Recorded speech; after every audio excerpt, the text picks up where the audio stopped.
Chalky Press are pleased to present Fearless, a dark tale from Innsmouth, written by Ashley Lister, read by the author.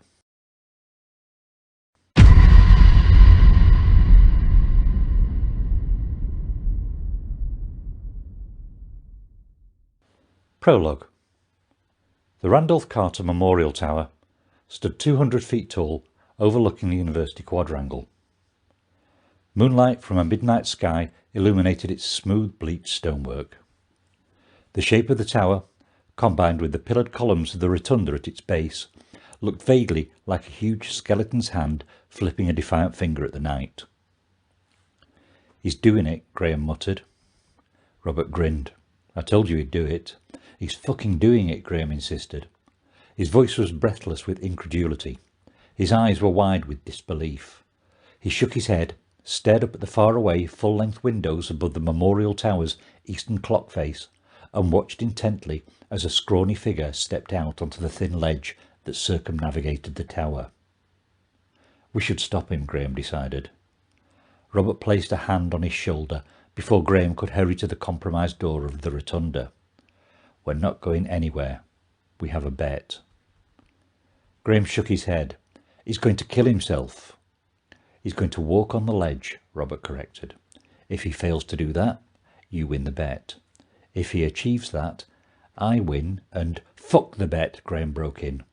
Anger made his tone brittle. "If he dies, there'll be repercussions, and I'm not getting expelled from another uni. Not because of some dumbass bet." Robert continued to hold on to Graham's shoulder as they both glanced up at the figure so close to the top of the memorial tower. He was wearing Converse, skinny jeans and a loose tee, hardly the most appropriate gear for such daredevil antics. The night was chilly and a sharp breeze tugged at his shirt and toyed playfully with his long hair. Seeming unmindful of the elements, the figure pressed his back against the wall, and with both heels firmly on the ledge, he began to inch around the building. "That's insane," Graham whispered. Robert nodded silent agreement. He had no idea about the most efficient way to walk on a decorative cornice, but, on an instinctive level, he felt sure that back to the wall and facing out into the night was the wrong way to do it.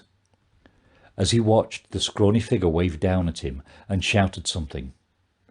The wind made his words meaningless and only allowed his cheery tone to reach them. "We've got to stop him." Robert shook his head. "It's too late." "He's going to fall." Robert shrugged. "He might."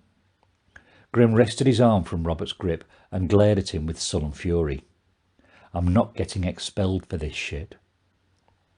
Robert glanced at him and said, "If you go into that building, you'll almost certainly get expelled from Innsmouth University. There's CCTV pointing at the rotunda doors. There's camera coverage up the staircase and all the way to the top of the tower. Campus security will see you and, even if they don't recognise you immediately, they'll know that someone was with that dumb fucker." He nodded in the direction of the man creeping around the thin ledge. In a solemn voice he said, "I don't think either of us wants campus security digging into this, do we?" Graham hesitated, and Robert watched the indecision flutter across his features. "Go in there," Robert said quietly, "and all three of us will be expelled. He'll be expelled for his act of dangerous stupidity. We'll be expelled for being accomplices. Stay out here, away from the cameras, and they won't expel any of us." Graham rolled his eyes and nodded at the figure atop the tower. "Except for him," he suggested. "They'll only expel him, right?" "No," Robert said coolly. "If he makes it all the way around the tower, the administration here will not want to kick up a fuss about his achievement, because they will be scared it will start some lemming-like trend of copycat daredevils. They'll tell him he can keep his place here on the condition he doesn't tell anyone what he did." "And if he falls off and dies?" Graham asked.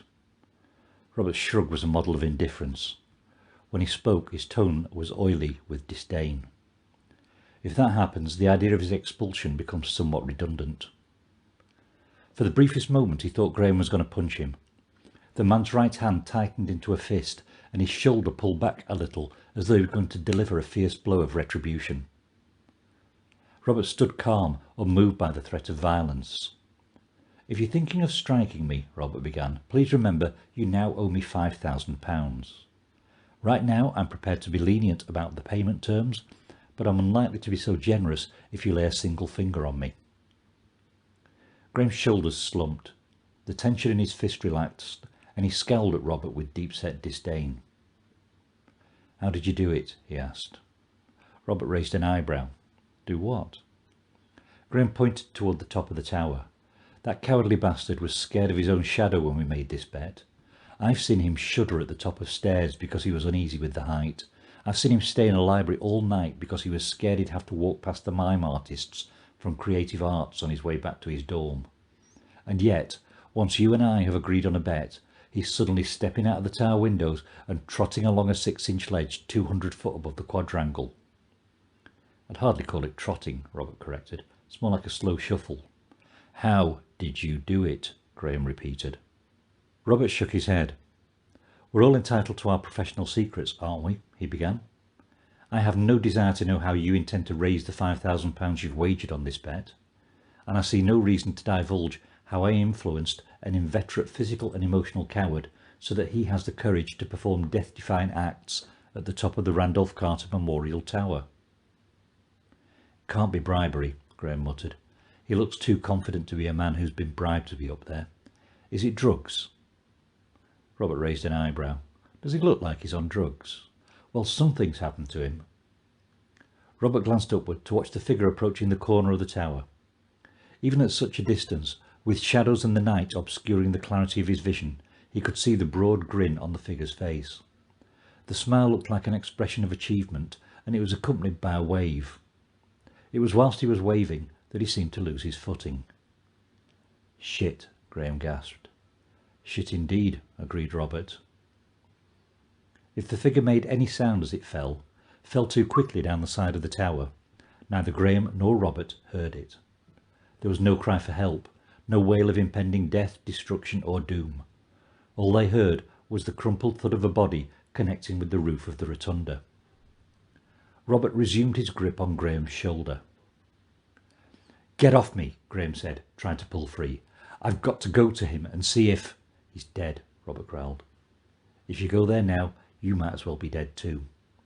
Speaking quickly, before Graham could argue or protest, Robert said, From an outsider's perspective, you're not involved in this yet. No one knows you were standing here. No one knows you suggested him as our mark for this wager. You go over there and look at his corpse and they'll tie you to him and your future will be over. Do you think I care about that? Graham asked. You cared about it 2 minutes ago when that consideration stopped you from running up the tower to talk him down whilst he was still alive. Graham paused for an instant. Then he slammed the punch into Robert's face. The blow was neither hard nor powerful, but it was sufficiently unexpected to make Robert lose his hold on Graham's shoulder. He staggered back a couple of paces and blinked his eyes in surprise.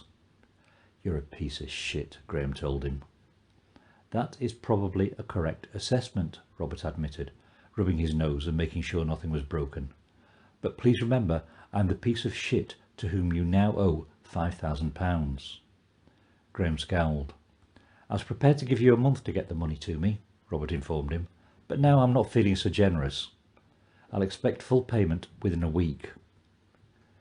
And if I refuse to pay you? Graham demanded. His hands were still balled into fists, and he looked ready to attack. His jaw was thrust up with defiance. What are you going to do about it if I say I'm not paying? Robert's expression was cool with indifference. In the past, you've watched me organise illicit fights in the heart of the campus. You've seen me bending staff and students to my way of thinking, and I'm sure you've heard rumours about me being responsible for a handful of missing persons. They're just rumours, Graham said. He was trying to sound confident, but his tone wavered with uncertainty. Robert continued as though Graham hadn't spoken. Tonight you've watched me transform a cowardly nerd into someone willing to walk around the outside of the memorial tower. Admittedly, he wasn't very good at it, but that's immaterial. I made him do it. Renege on our agreement and you'll discover that, when I'm angered, I have the resources and ability to make the repercussions very unpleasant.